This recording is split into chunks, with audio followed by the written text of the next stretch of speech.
Good evening and welcome. My name is Laynesmith. I'm the Anglican chaplain at the University of Reading, and it's my delight to welcome you and to those who are joining us online on what's it called? Zoom. Thank you. And also on the recording, because some people will actually watch a recording of this. Okay, I'm just going to turn my mic down actually. 1, 2, 1. That's a bit better. So welcome this evening. This is only the second Café Théologique we've done in person since the pandemic, because obviously the pandemic's gone. And we're branching out into the trying to do both hybrid, online and in person. So those of you who are watching online at the moment, apologies in advance if sound or picture quality is diminished. We're doing our best. We're learning how to do this. Café Théologique happens 2 or 3 times a term. It's run by the University of Reading Chaplaincy in partnership with the Office of the Bishop of Reading. And our mission is to bring theological ideas or things that overlap with theology and contemporary issues into the public domain, to get theologians and people who work in this sort of thing to justify their exorbitant salaries. And to take the ideas out of ivory towers and really show how they affect people in the everyday. And I'm absolutely delighted tonight to be looking at a very, very sensitive topic.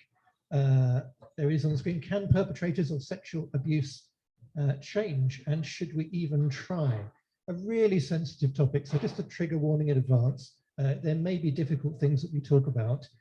If there are, maybe just take a break. If it's not for you, feel free to just wander out at any point. If there's anything raised, I'll be mentioning some resources towards the end of the evening, so feel free to talk with me or one of the other people on the panel about any issues that have touched you. So we'll just try and be quite gentle, but we'll also try and be as honest as we can about this topic.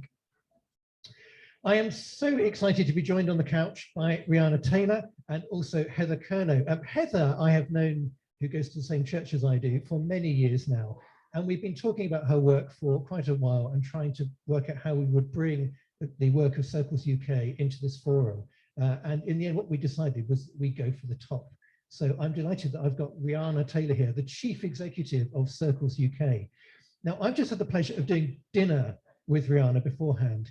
Riana grew up in South Africa, so I've just been hearing how she was part of the first Mandela government. And also her telling me about what it was like to grow up age 5, 10 and 15 under apartheid. And then what the TRC, the Truth and Reconciliation Commission was like, and working alongside Desmond Tutu. She has the most amazing wisdom. I rehearsed this interview beforehand a week or so ago, 2 weeks ago, and was blown away and loved my conversation. And I really hope that you'll enjoy it tonight as well. So can we welcome Riana and Heather.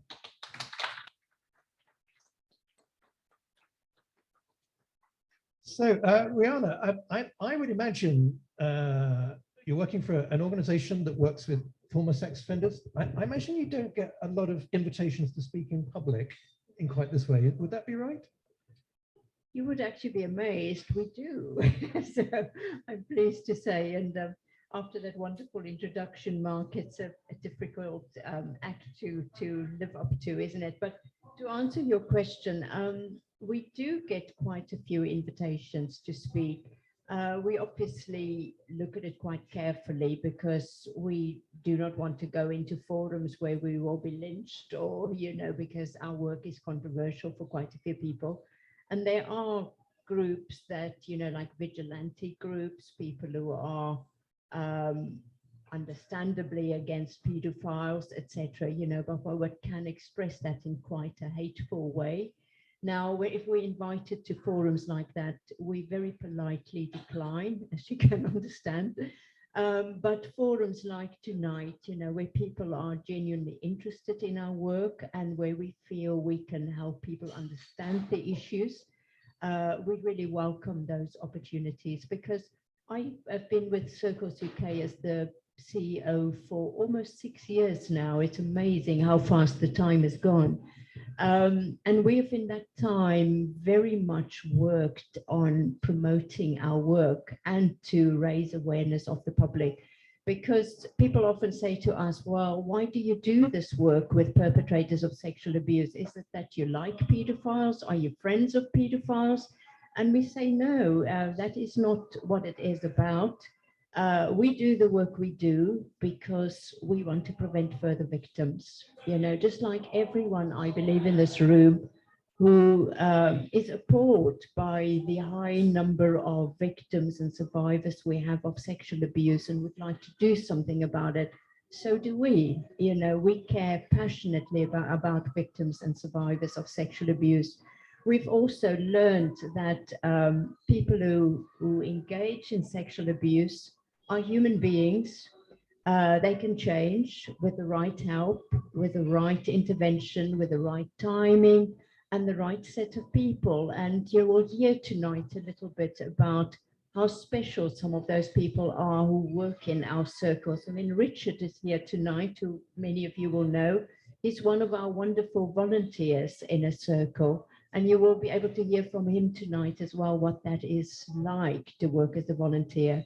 So yes, Mark, we do get invitations. We do talk to people as much as we can, because we also believe we should have these conversations in our society. We shouldn't hide it under the table and pretend that it doesn't happen, or not actually engage with one another. And even if we disagree about it, it's absolutely fine, but have the conversation in a constructive way.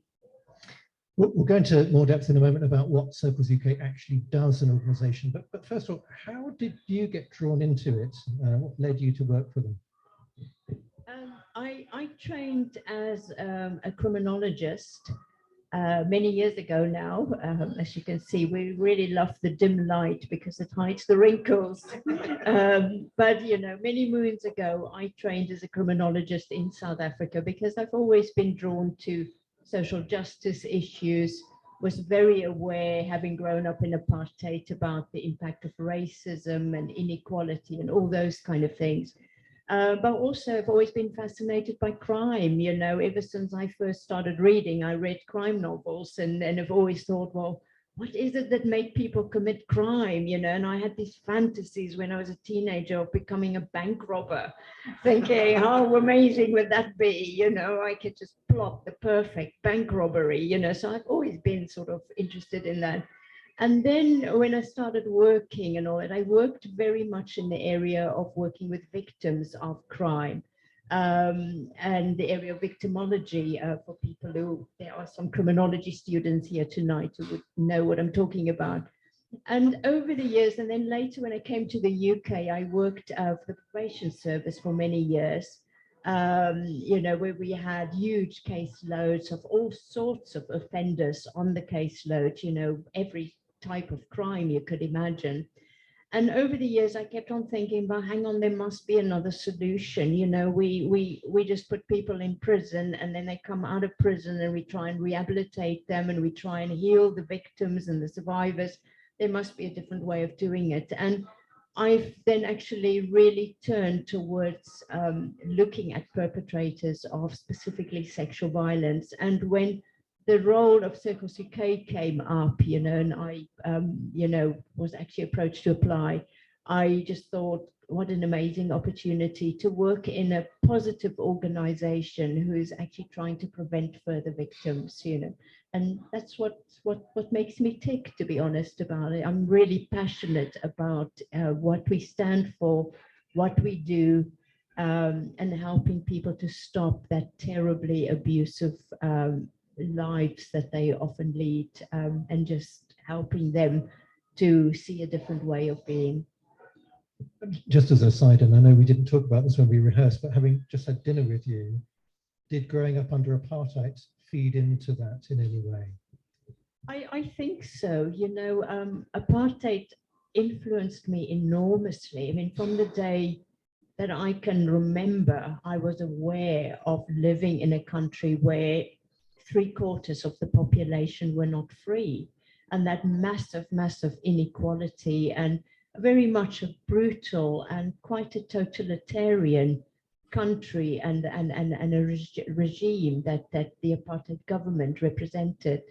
I think, and also I talked tonight over dinner about how privileged I feel for having been in the same place, like people like Nelson Mandela and Desmond Tutu and Joe Slovo and people like that. And actually, I was quite a young person then. I was in my early 30s when Mandela was released from prison. And I got a role in the first democratic government of South Africa. And I learned from those people my leadership style and how to influence people and how to think about problems in a society. And South Africa is by no means a perfect society. It's not problem-free. There's lots of things that are wrong that still need to change. But I always say to people when they say, oh, there's still a lot of racism, there's still a lot of inequality, I say, well, you just don't know what it was like, you know, and if you think about what it was like and what it is now, that is quite different. But I think it's given me an enormous sense of the importance of justice and the importance of freedom and democracy. And I was saying to Mark, I get so nervous about what is going on in Ukraine and Russia. You know, I always say to people, please protect democratic values, protect freedom, individual freedom. It's such an incredible privilege. We should look after it very, very carefully. Circles UK works with perpetrators of abuse. Let's confront the reality of it. What is the impact of abuse? Yeah, I think, you know, people are all different, isn't it? And just as like all victims and all survivors are different, and they will react differently to the same event or set of circumstances. But generally, what we know is that people who've gone through any form of sexual abuse suffer enormously. The harm that is caused, the trauma that is caused, the sometimes lifelong scars that remain can never be underestimated. It takes people who've gone through those kind of experiences an enormous time to heal. And just to say they can heal, and they do with the right help. Again, you know, people can be incredibly resilient, but many survivors of sexual abuse will say to you that that will stay with me forever. You know, having been raped, having been, you know, a victim of childhood sexual abuse in the home, all those kind of things, they are life-changing for those victims and those survivors. And I deliberately use the term victim and survivor because some people remain victims and never become survivors because of the trauma, and other people actually manage to overcome that trauma and then they become survivors. So I use those two terms deliberately together. But make no mistake about it, it is life-changing for many people. And if you also look at, you know, the type of abuse, whether it's a one-off sexual assault or a rape or you know, whatever the case may be, or whether it happens over a number of years from a trusted parent or a grandparent or an uncle or a mother or an aunt, you know, it can be female abusers as well. It is absolutely devastated. Imagine if you're a small child and you grow up in that environment. It's not just something you put behind you and you walk on with your life. And as I mean, when I was talking with you a couple of weeks ago, as well as the immediate recipient of that abuse, I mean, I never really thought about it until we talked, but there's also the family of the abuser, isn't there? Can you say a little bit more about that? Absolutely. The secondary victims are often forgotten. And, you know, like Mark is saying, you know, the family of the abusers, you know, very often when that knock comes on the door and someone opens the door and there stands the police and they say, we've come to arrest so-and-so for illegal images on a computer or whatever the case may be. Very often the wife or the partner, the children, other family members, it's the first time they find out what has been happening in their own homes, right under their own noses. And very often people like neighbors and other people can't believe that they haven't known. So very often they are shunned by their communities and by, you know, other people that they come in contact with. I mean, just I often think of you know, the person who killed Sarah Everard so tragically. He has 2 children and a wife. Now, imagine if you're the children of, you know, that man, isn't it? You know, now they were given other identities and they live somewhere else, and thank goodness they can. But just imagine what it is like for them, you know. And if you have we know how children suffer when their parents are in prison for any crime. But imagine how much more difficult it is to say, my father is in prison because he's a rapist, or he's a pedophile, he's abused small little children. You know, that must be far more difficult to say, my father is a bank robber, isn't it? You know, and we forget about how those people suffer, the partners, the spouses, the children, the mothers. Imagine if you're the mother of, you know, is it Wayne Cousins, who is the person who killed Sarah Everard? Imagine that person has a mother, and how is she responding to all of that, you know, and can she even dare to say to anyone, that is my son? She probably wouldn't. You mentioned earlier healing. When it happens, what does it look like? Healing for survivors. Again, it is different for every person, isn't it? Some people never heal 100%. Some people actually become far stronger in the healing process and actually end up some of the most amazing people you can imagine. I mean, we have some volunteers who are survivors of sexual abuse who have decided to volunteer in a circle. Now, that is an extraordinary story if you think about it, you know, that you are able to overcome your own trauma and your own pain and the harm that has been done to you, to the degree that you can actually work with perpetrators of abuse and help them have a second chance. I think that is extraordinary, isn't it? And it is so powerful. So healing is being able to make sense of your own trauma, having worked through it with the right help and support, because otherwise that trauma will just remain if you don't get the right help and compassion and support through that. But actually coming to terms with it and being a stronger person for it. I mean, the survivors I've worked with who have actually got to that place are all extraordinary people, and they men and women.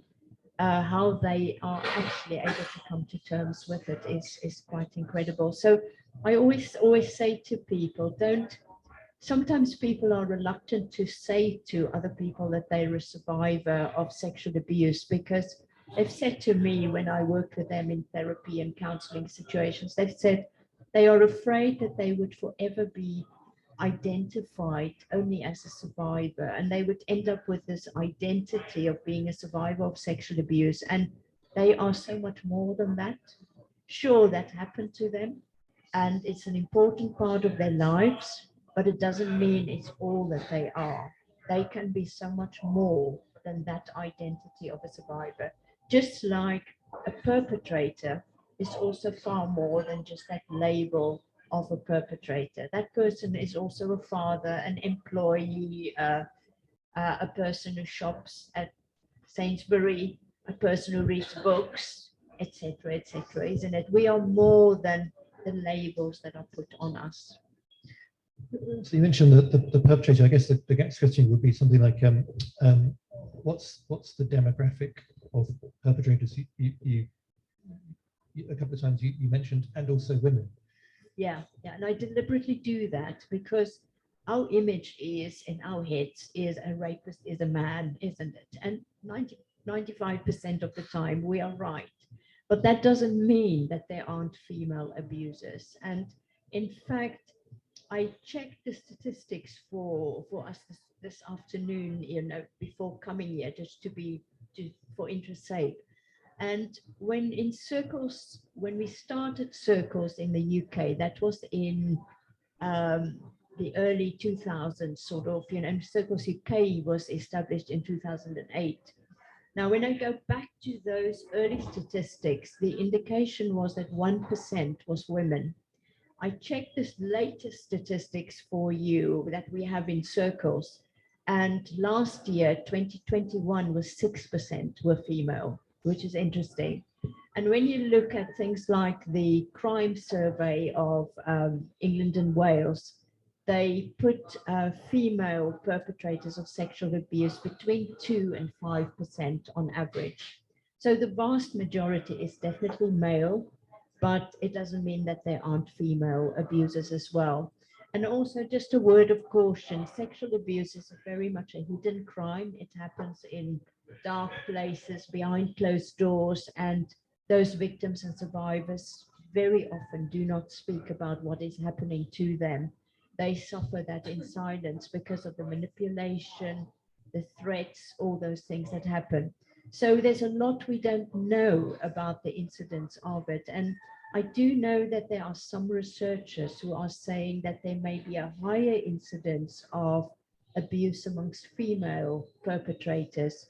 It is just that because a lot of women still hold caring roles in the home, they may be able to hide it in some ways more so than male perpetrators. But we just don't know. From the official statistics, 5% is the average of female versus 95% male.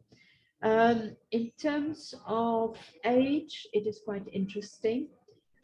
We find the vast majority of perpetrators fall between the ages of 31 and 45, which is quite interesting. And that is for mature perpetrators. However, when you look at young perpetrators, teenagers and young people, now one thing that many people don't know is the highest number of people who abuse young people are young people themselves. So if I can translate and make it simple, teenagers mostly abuse other teenagers. So that is quite interesting, you know, very, very high incidence of young people abusing other young people.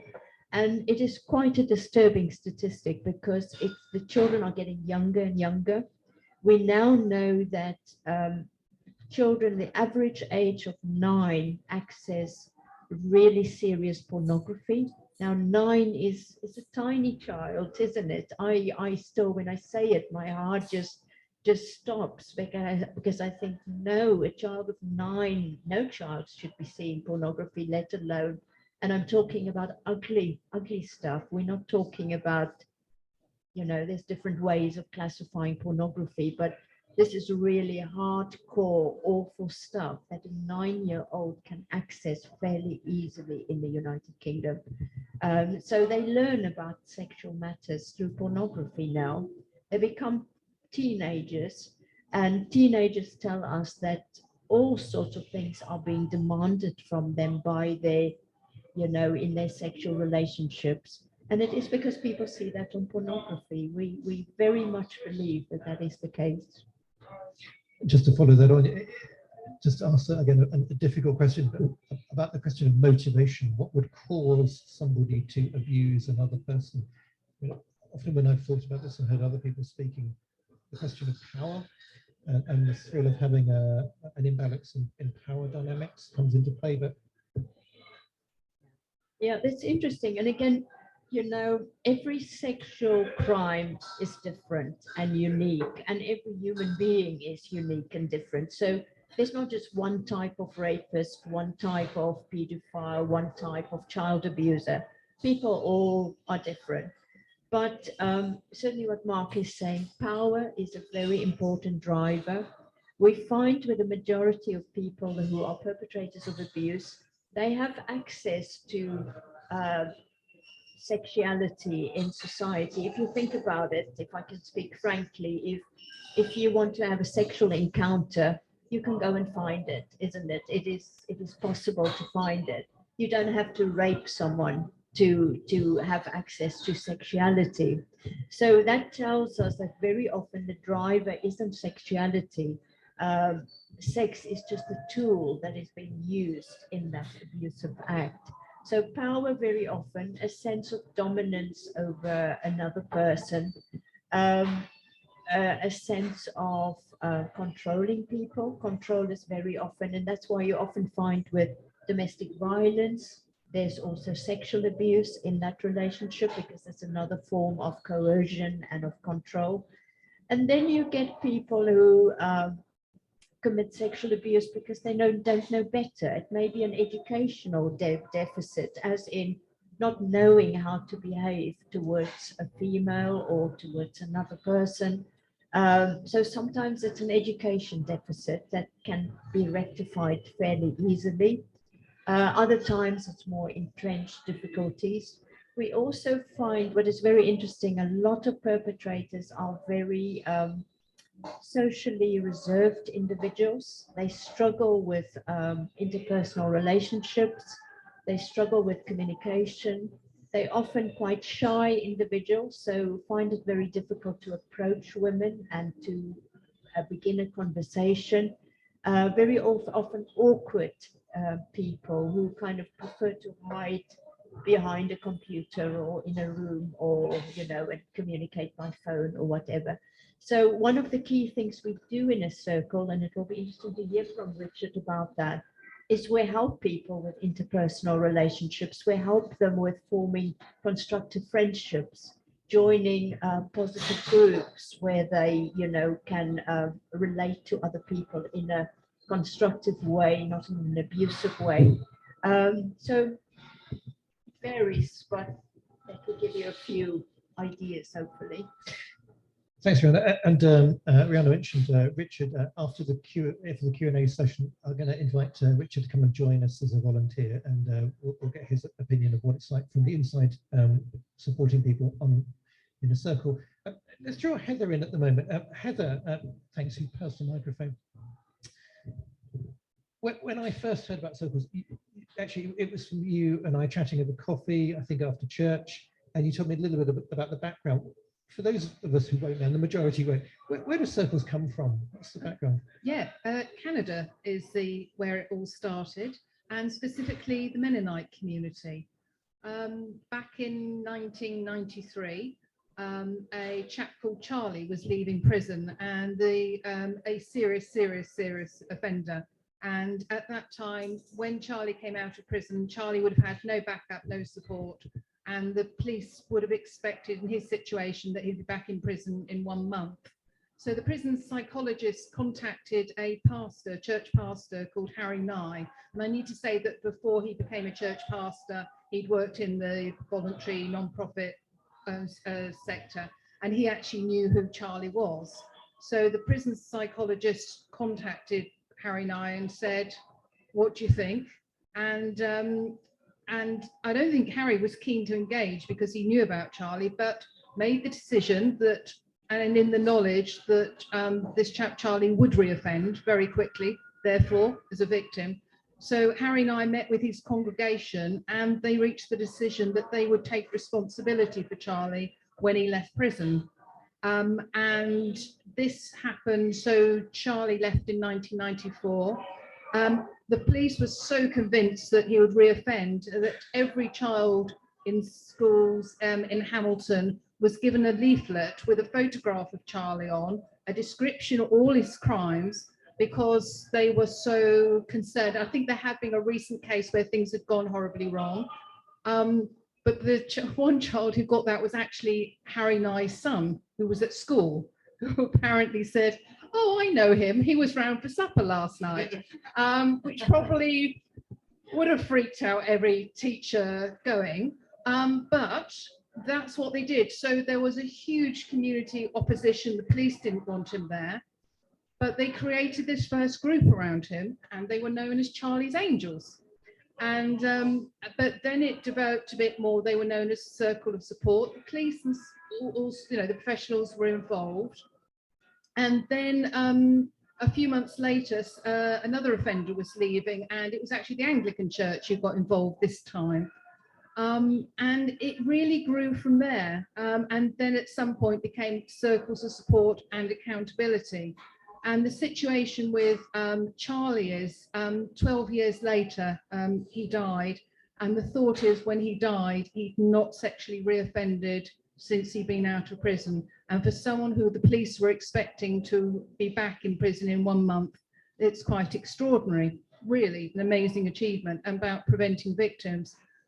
by the late 90s, the Quakers in this country had heard about circles, and they had, if anyone's a Quaker here or listening, the Helen Drury and Nick McGeorge started talking about it, and could we get this to work in the UK?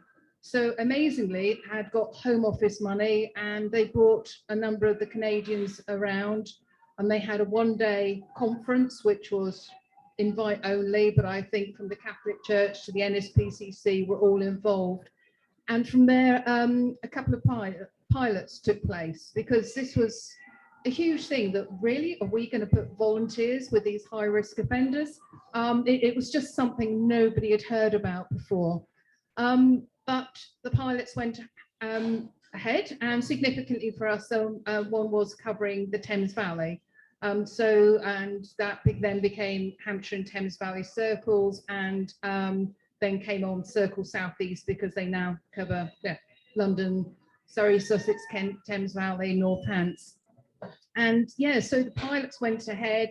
Then the decision was made that we need an umbrella body to develop this across the country, but also hold it to account, and ensure volunteers are trained in a consistent way, because this must be the most unusual type of volunteering you're ever going to do. I always say you can go and, if you volunteer in an Oxfam bookshop and you key up the wrong amount, £2,000, you could get something completely wrong. But we are talking about people who are leaving prison, concerned about reoffending. It's a voluntary thing to join a circle, so that it is the most serious sort of offender.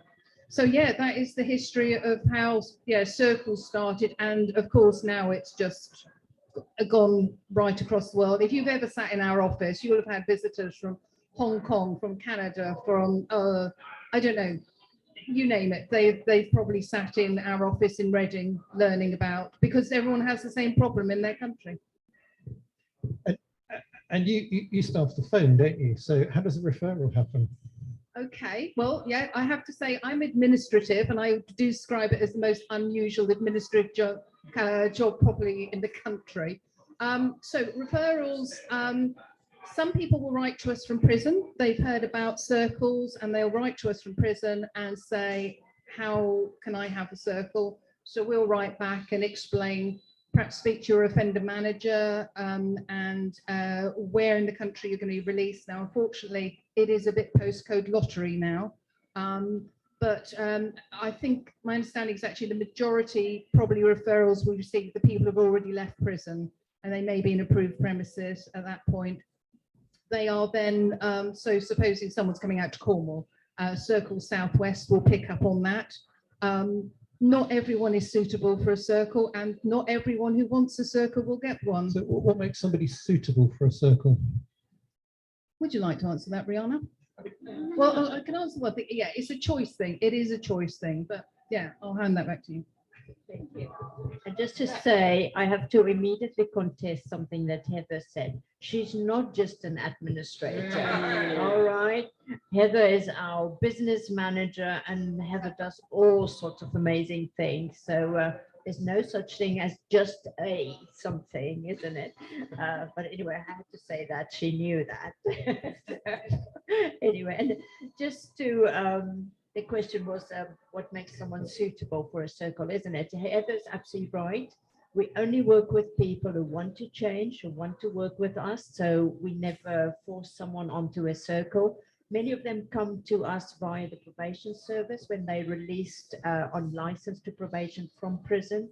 When they finish 2/3 of their sentence, they come out on probation, and they then refer to us.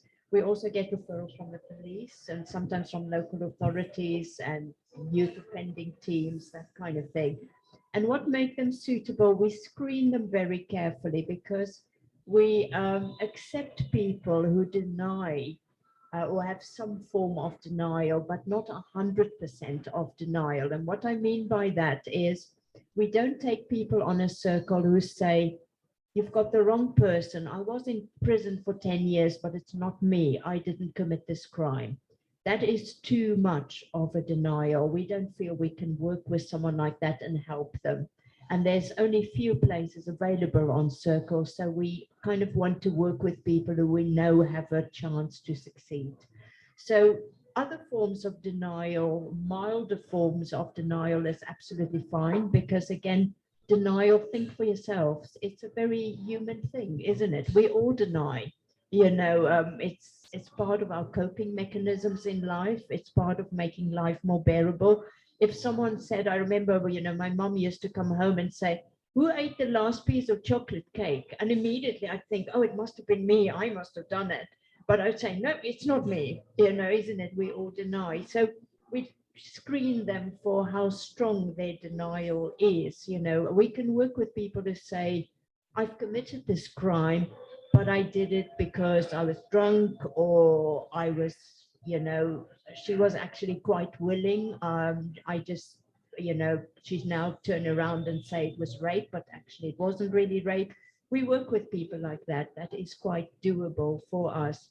We also look at their motivation levels. If they are not prepared to change, we prefer not to work with them. We want to work with people who have a capacity to change. I was very interested tonight to talk to some of the students at the table where we were, and the psychology and criminology students. And I remember after I qualified as a criminologist, probably the hardest lesson for me to learn was that not all people can be helped. I remember how devastated I was when I realized that. And therefore, you've got to carefully select the people you work with and invest where people can change. Otherwise, you're just wasting your time, and you're wasting the other person's time as well. So we do screen people. We do kind of work with the referring agency as well to work out, is a circle the right intervention for that person or not? So here we come to the number bit. What happens in a circle? Yeah, it's an interesting process, and Richard will be able to tell you more about sort of the aspect in there. But we're calling a circle, first thing that I think is very important to understand is that it is not only a circle of support, it is deliberately called a circle of support and accountability. And those two concepts are very, very important. We say to the person, you come into a circle, you work with a group of 4 or 5 volunteers that you meet regularly, once a week, once every 2 weeks. You will do some activities with them together. They may go with you to a group to meet people. They may help you find hobbies and interesting things that you can relate to. But in order for that to happen, we hold you accountable for the harm that you have caused. So we want you to own up what you have done. We want you to work with us and with the public protection agencies like the police, the probation service, etc., because they are under special conditions when they're released from prison. They are on the sex offender register. They have to meet certain obligations, like they have to get permission to leave the country, for instance, and have to report to the police station regularly. That kind of thing apply to people who have committed sexual crimes. And that is the accountability aspect. And if the person comes to a circle and the volunteers pick up, but hang on, there's a risk situation that is developing. Maybe this person is telling them, I've had interaction with children that I'm not allowed to. Then we are under an obligation to tell the police that that is the case. Because remember, for us, the safety and protection of children and vulnerable people override everything. And we will then act.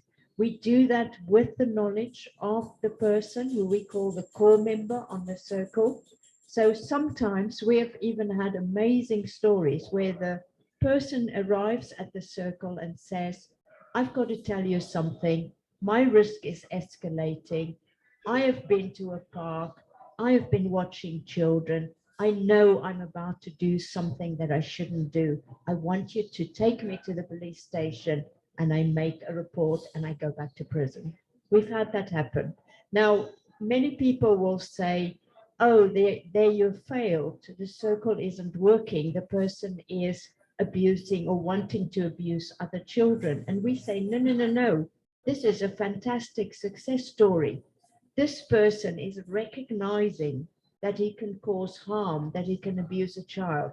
He's telling us about it. He's saying, send me back to prison. I need a break. I need to go and reflect again. And we've had those instances where the person then goes back to prison, comes back out eventually, and resume the circle. Now, for us, that is a pretty powerful situation and very important. And that's the accountability aspect. And the other aspect is the support system. If you work with us in this accountability aspect, we give you as much support as we are able to do. We help people with accommodation issues, with relationship issues, with communicating with their families. You know, if they say to us, I would like to have contact with my children again, but it's very difficult. Can you advise me? Can you help me? Can you work with me on it? We do all those kind of things. You know, sometimes their problems are financial, sometimes they've lost accommodation, those kind of things that we assist them with. And that's the two aspects, support and accountability. And just to say, a circle is a long process. It's not a quick fix. It's not a few sessions and it's over, because we work with the highest risk of people with convictions for sexual offences. They typically go to prison between 5 and 9 years, which is a serious sentence. So you're working on the higher end.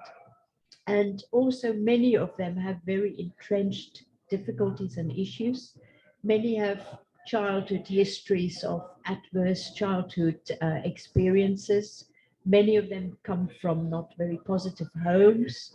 Many of them have been victims of abuse themselves. So a circle is a minimum of 1 year, and it can go up to 18 months and even longer, depending on the referring agency and the needs of the person.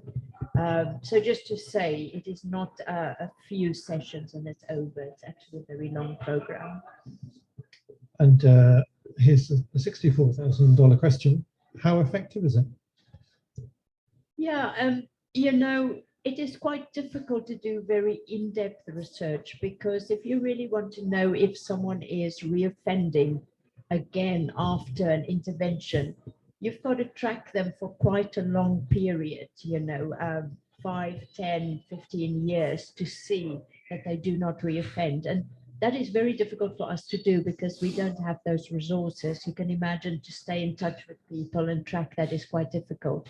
But what we do know, the short periods that we are able to track them, is that people who've had a circle have significantly lower rates than reoffending than those who didn't have a circle. We also find that their risk level, because when they start a circle, we monitor the risk level, and you know, there's particular categories. And we find, interestingly enough, by month 9 of a circle, the risk level declines absolutely significantly, almost to half the level than when they first started. Now, that is very, very significant. There are few interventions who can show that. We also, what we do when a circle starts, we measure the personal well-being of the person. We use the Warwickshire well-being scale for that. And again, you may ask me, why are we measuring personal well-being? People say to me, do you want people who work on your program to be happy? And we say, well, it's not about happiness, it's about personal well-being. And why we measure personal well-being is that that has been found to be a major, major aspect in reoffending. If people's emotional well-being scales are low, they tend to reoffend, and they tend to commit suicide. There's all sorts of other issues that come about. So that's why we measure the personal well-being scale. And again, what is very interesting, when someone starts a circle, their personal well-being is significantly poorer than that of the general population, significantly poorer. So they tend to be more depressed, they're more despondent, they're more hopeless, they see no future for themselves. Those kind of factors interplay there.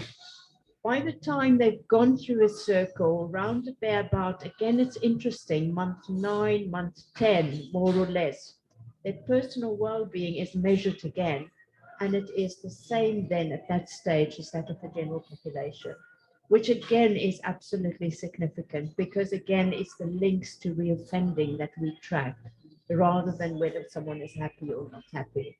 But it also shows that the circle, by giving that accountability and the support, help with a whole lot of other factors, which in the end create a more constructive life for the person. I could ask just one more question before the break, and then I'll get you just to chat to each other, recharge your glasses, and then we'll kind of resume the conversation, and I'll draw you in. So the last question is before the break. It is about whether there's a spirituality or more broadly a philosophy of circles. And I'm going to ask you both whether, because motivations might be different. Is there a spirituality to circles? I start. Yeah.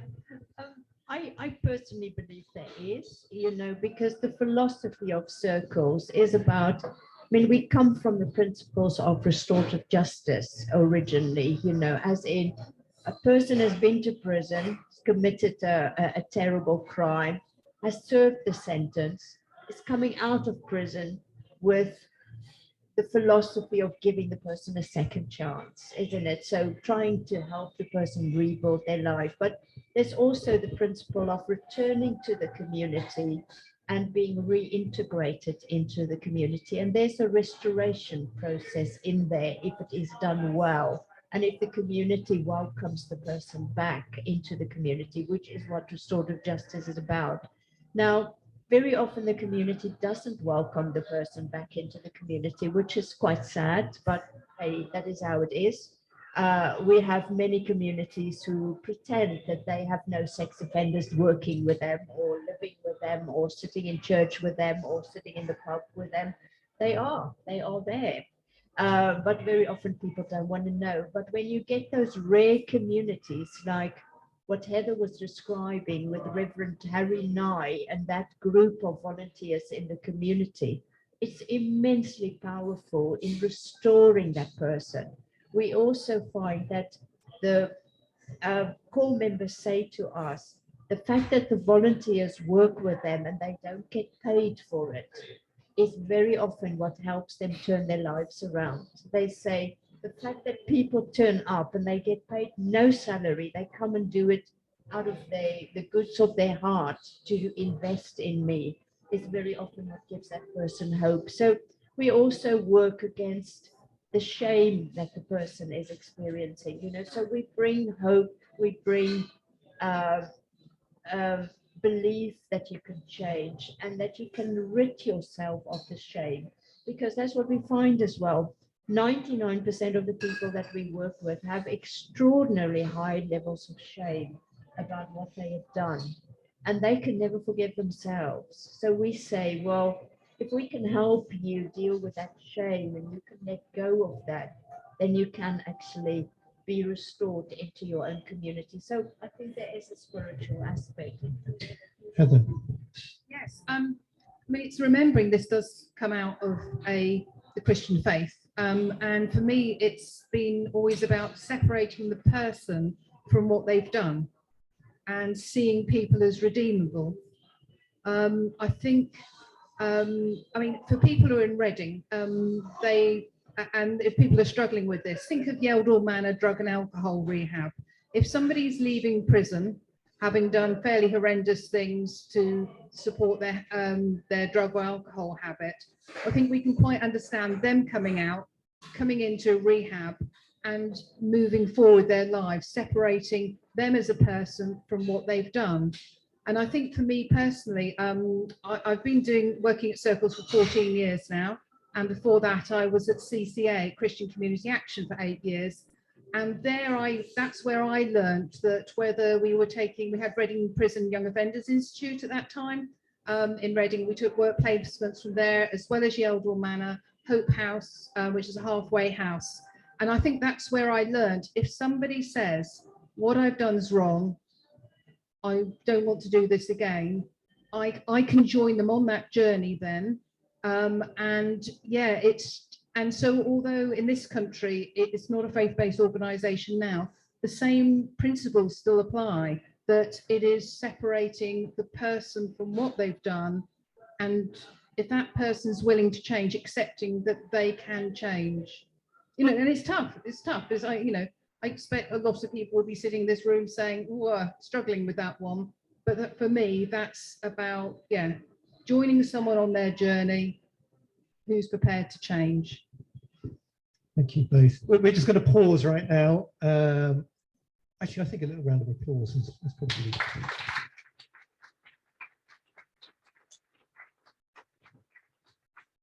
So it's 25 past. I'm just going to give you 10 minutes to just pause, have a chat to neighbours. Those of you who are watching at home, feel free to make a cup of tea. So